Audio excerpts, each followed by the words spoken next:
రెండు పిల్లులు ఒక రొట్టె ముక్క కోసం దెబ్బలాడుకుంటున్నాయి. ఇది నాదే నాదే అని ఒక పిల్లి అంటోంది. లేదు, అది నాది అని ఇంకో పిల్లి గట్టిగా అరుస్తోంది.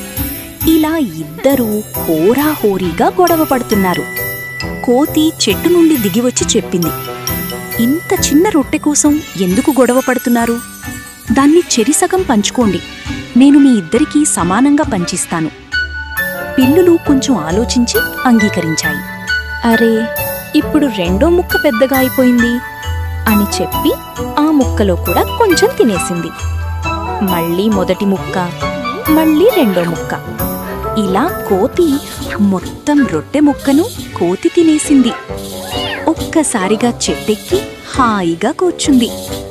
పిల్లులు రెండు ఆశ్చర్యంగా నోరు తెరిచి చూశాయి. పిల్లులు నిరాశగా తమ దారిన వెళ్ళిపోయాయి.